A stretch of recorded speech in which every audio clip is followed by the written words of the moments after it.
கிறிஸ்துவுக்குள் பிரியமானவர்களே, ஆண்டவராகிய இயேசு கிறிஸ்துவின் நாமத்தினாலே அன்பின் வாழ்த்துக்கள். சிறு தியானம். இந்த பகுதியில் நாம் தொடர்ந்து ஒரு வசனத்தை எடுத்து அதிலிருந்து நாம் ஒரு சத்தியத்தை கற்றுக்கொள்ளுகிறோம். இதற்கு முந்தைய பகுதிகளை ஒருவேளை நீங்கள் பார்க்கல அப்படின்னா டிஸ்கிரிப்ஷனில் லிங்க் கொடுக்குறோம். அதை நீங்கள் பார்த்து பிரயோஜனப்படுங்கள். மற்றவர்களுக்கும் பகிர்ந்து கொடுக்கும்படியாக கேட்கிறேன். இந்த நாளிலே சங்கீதம் 16ஆம் அதிகாரம். இந்த சங்கீதம் 16 4ஆம் வசனம் வாசிக்கும் பொழுது எனக்கு மிகவும் ஈர்த்தது. அந்த வசனம் எழுதும்போது தாவீது இப்படியாக எழுதியிருக்கிறார்: அந்நிய தேவனை நாடி பின்பற்றுகிறவர்களுக்கு வேதனைகள் பெருகும். அவர்கள் செலுத்துகிற இரத்த பான பலிகளை நான் செலுத்த மாட்டேன். அவர்கள் நாமங்களை என் உதடுகளினால் உச்சரிக்கவும் மாட்டேன். இந்த பகுதியை நாம் வாசிக்கும் பொழுது அந்நிய தேவனை நாடி பின்பற்றுகிறவர்களுக்கு வேதனைகள் பெருகும் அப்படின்னு வாசிக்கும் பொழுதே நமக்கு ஒரு காரியம் உணரும். என்ன உணரும் என்றால், நாம் வேறு ஒரு நம்பிக்கையிலிருந்து கிறிஸ்துவை ஏற்றுக்கொண்ட பொழுது நாம் அந்த தெய்வ நம்பிக்கைகளிலிருந்து விடுபட்டு வந்தோம், அவைகளை விட்டு வந்தோம் என்கிற மனுஷீகமான நம்முடைய முந்தைய அனுபவத்தை சார்ந்திருக்கிற ஒரு எண்ணம் நம் மனதிலே தோன்றும். ஆனால் தாவீது எதை குறித்து இதை எழுதுகிறார் என்பதை நாம் ஆவியினாலே உணர்ந்து பார்க்க வேண்டும். இந்த வசனத்தை தாவீது எழுதும்போது தாவீதினுடைய வாழ்க்கையை நாம் எண்ணி பார்க்க வேண்டும். தாவீது 8வது மகனாக பிறந்திருக்கிறவன். அன்றைய தினம் ஆடு மேய்க்க சென்று விட்டான்.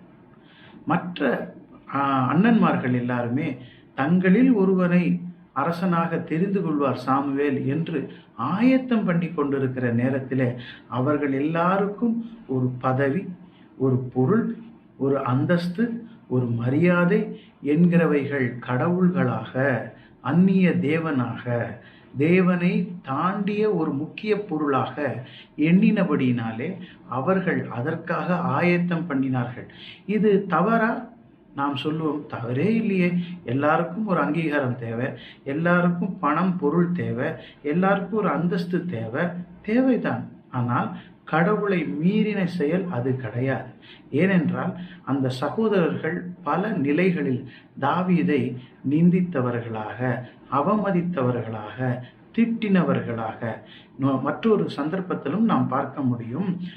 கோலியாத்தோடு யுத்தம் பண்ணுகிற அந்த பெலிஸ்தியர்களுக்கு விரோதமாக இஸ்ரவேலர்கள் யுத்தம் பண்ணுகிற அந்த களத்திலே தன்னுடைய சகோதரர்களை விசாரிக்கவும் தகப்பன் கொடுத்த கடமையை நிறைவேற்ற பால் கட்டிகளை எல்லாம் கொண்டு வந்த தாவீதை பார்த்து அவன் சகோதரர்கள் திட்டுகிறார்கள்.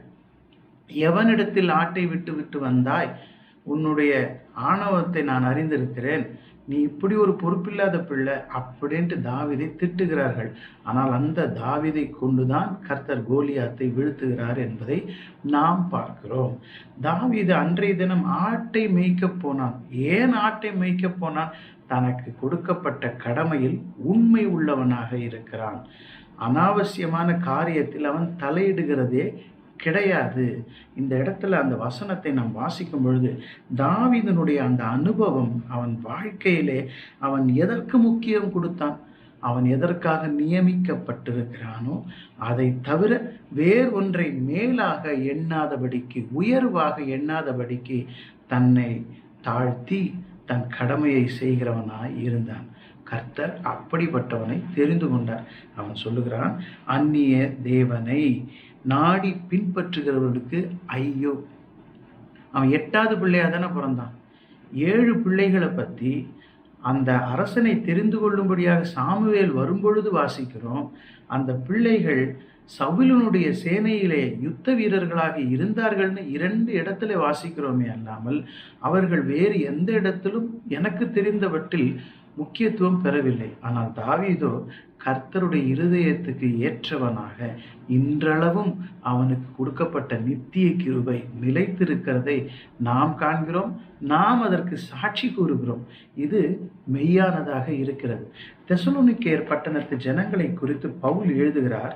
1 தெசலோனிக்கேயரின் புஸ்தகம் 1ஆம் அதிகாரம் 9ஆம் வசனத்தில், ஏனெனில் அவர்கள் தாமே எங்களை குறித்து உங்களிடத்தில் நாங்கள் அடைந்த பிரவேசம் இன்னதென்பதையும் ஜீவனுள்ள மெய்யான தேவனுக்கு ஊழியம் செய்வதற்கு நீங்கள் விக்கிரகங்களை விட்டு தேவனிடத்திற்கு மனம் திரும்பினதையும் அப்படின்னு ஒரு வசனத்தை எழுதுகிறார்.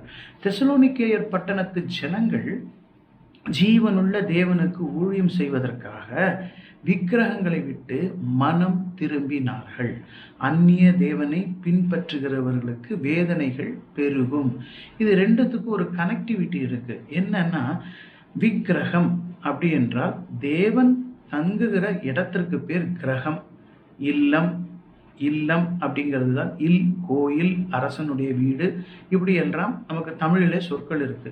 அப்போ இதை விக்னமாக, இதை தடையாக எது பிடித்து கொள்ளுகிறதோ அந்த இடத்திற்கு பேர் விக்கிரகம், அந்த பொருளுக்கு பேர் விக்கிரகம்.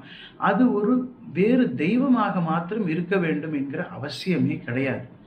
பணம், பொருள், அந்தஸ்து, பெருமை, கணவனோ மனைவியோ பெற்றோரோ பிள்ளைகளோ நம்மிடத்துல இருக்கக்கூடிய ஆஸ்தியோ நம்மளுடைய ஜீவன் மேல் நமக்கு வைத்திருக்கிற பற்றோ எதுவாக இருந்தாலும் அது அந்நிய தேவனாக மாற முடியும், அது விக்கிரகமாக மாற முடியும்.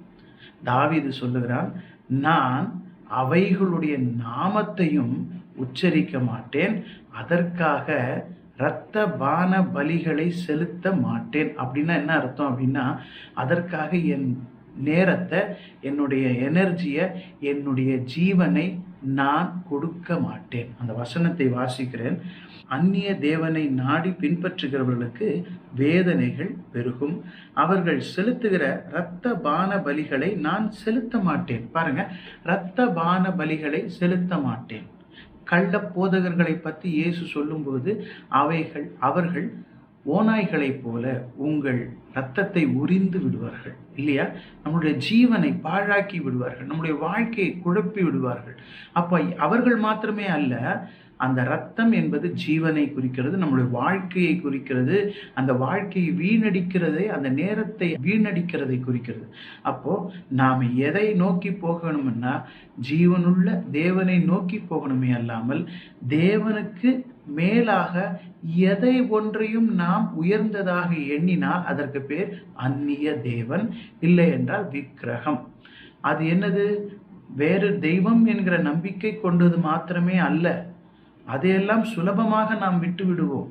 ஆனால் எதை நாம் முட முடியாது என்றால் நம் மனதிலே இருக்கிற ஆசை, அது தேவனுக்கு உகந்ததா? நாம் மற்றவர்கள் மேல் வைத்திருக்கிற பந்தம், பாசம், அதாவது கணவன் மனைவினாலே, மனைவி கணவனாலே, பிள்ளைகள் பெற்றோராலே, பெற்றோர் பிள்ளைகளாலே, ஆஸ்தியினாலே, ஜீவனாலே. இதற்காகத்தான் இயேசு சொல்லுகிறார், ஒருவன் என்னை பின்பற்ற விரும்பினால் அவன் தன் தாய், தகப்பன், மனைவி, பிள்ளைகள், சகோதர சகோதரி, நிலபுலன்கள், தன் ஜீவன், இவைகளை வெறுக்காவிட்டால் அவன் பாத்திரமாய் இருக்க மாட்டான். இதை தாவீது அக்காலத்திலே அறிந்திருந்தான். ஆகையினால் தான் அவன் சொல்லுகிறான், அதற்காக என் இரத்த பான பலிகளை நான் செலுத்த மாட்டேன், அது மாத்திரமல்ல அவர்கள் நாமங்களை என் உதடுகளினால் உச்சரிக்கவும் மாட்டேன். அதை பற்றியே பேச மாட்டேங்கிறான். தாவீது பழைய உடன்படிக்கை வாழ்க்கையிலே வாழ்ந்த புதிய உடன்படிக்கையின் மனிதனாக நான் காண்கிறேன்.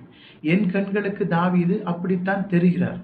இல்லை என்றால் கர்த்தர் தாவீதை தன் இருதயத்துக்கு ஏற்றவனாக, comfortable, suitable to my heart, close to my heart, close to my thoughts, என்னுடைய எண்ணங்களுக்கு அருகாமையிலே தாவீது இருக்கிறான்.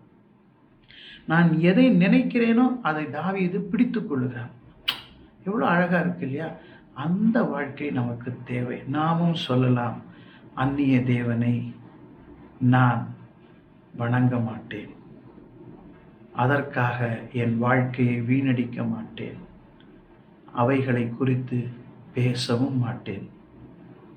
விக்கிரகங்களை விட்டு மனம் திரும்பி change your mind, change your thoughts. நம்முடைய எண்ணங்கள், யோசனைகளை மாற்றிக்கொள்ள வேண்டும். நாம் நினைக்கிறதெல்லாம் தேவனுக்கு உகந்ததல்ல.